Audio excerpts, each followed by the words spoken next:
Every nation tells a story about itself.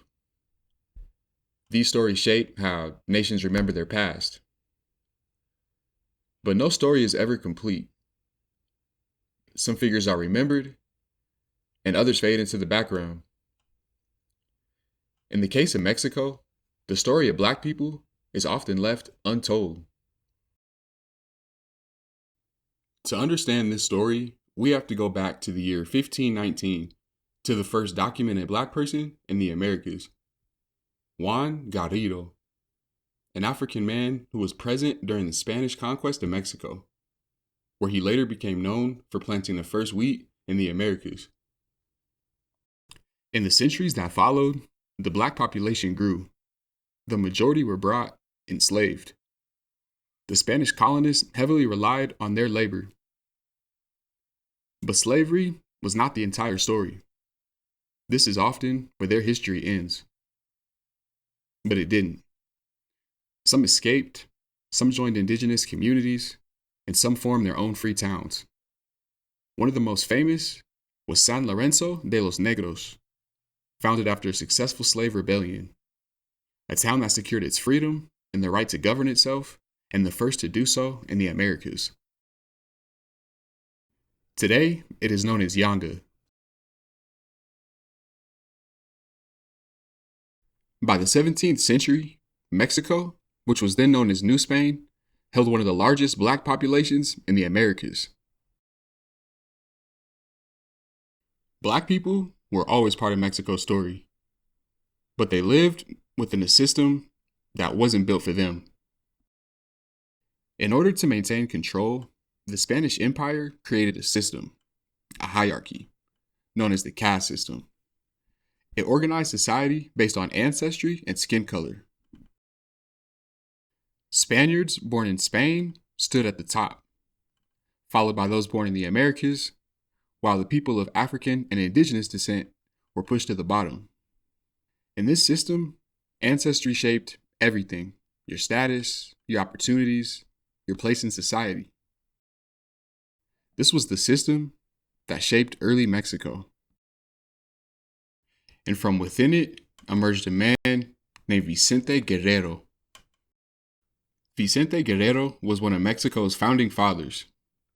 He was of African and indigenous descent, and in 1829 became the second president of Mexico. But Guerrero did not come from power. He was from Tixla, a town in southern Mexico, a region shaped by Black, indigenous, and campesino communities with little power under colonial rule. Guerrero's life reflected that reality. When he joined the fight for independence, he rose to become commander of the Southern Army. In 1821, he helped secure Mexico's independence from Spain, officially ending the caste system. Shortly after, Guerrero would rise even further. As president, he officially abolished slavery in Mexico. He challenged racism and created reforms that supported campesino communities. Many referred to him as the father of the people. But that's not how everybody saw him. When Guerrero became president, his identity became a target to discredit him. His critics called him barbaric, ignorant, unfit, and violent. Some referred to him simply as Negro Guerrero, repeating colonial ideas that linked Blackness to disorder and inferiority. And for that, he was persecuted and eventually killed. No confirmed portraits of Vicente Guerrero exist from his lifetime. Colonial records record his African and indigenous ancestry. He was described with bronze complexion, tall, robust, and with large sideburns. But the image most people know was painted years after his death. During this time, and the following century after independence, Mexico began to unify. From this emerged the mestizo, the idea that the nation formed as the product of Spanish and indigenous mixture. And within that story, Guerrero's African ancestry was difficult to place. As his legacy was preserved, Guerrero was gradually whitened. His features were softened, and his portrait was Europeanized. This reflected older colonial ideas about race, ideas that placed blackness at the opposite end of Spanishness. Guerrero remained in the national story, but its African origins were pushed aside. In the decades that followed, the fight for equality continued. From those same communities, new figures emerged. One of them was Carmen Robles. Like Guerrero, she came from southern Mexico. When the revolution began, she joined the fight. She fought alongside Emiliano Zapata and rose to the rank of officer. In the photographs that remain, she stands at the front, armed, in uniform, among the soldiers of the movement. The exact date and event of the photo remain uncertain. What is certain is that these units participated in the seizure of several towns contributing to the revolution. Images like this were very rare of someone of her background, but they reveal that she held authority and was respected. Carmen Robles stood among the people, not as a spectator, but as a participant in the fight. Very little is known about Carmen Robles. For more than a century, she appeared under different names, different descriptions.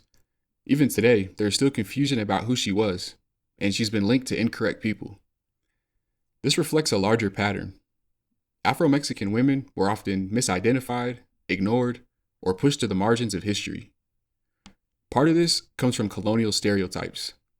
Figures like La Mulata, a racial label for people of African descent, rooted in the word mule, an animal bred for labor, reducing black women to something less than human, exotic, sexualized, outsiders. In historical records, many were never even given a name.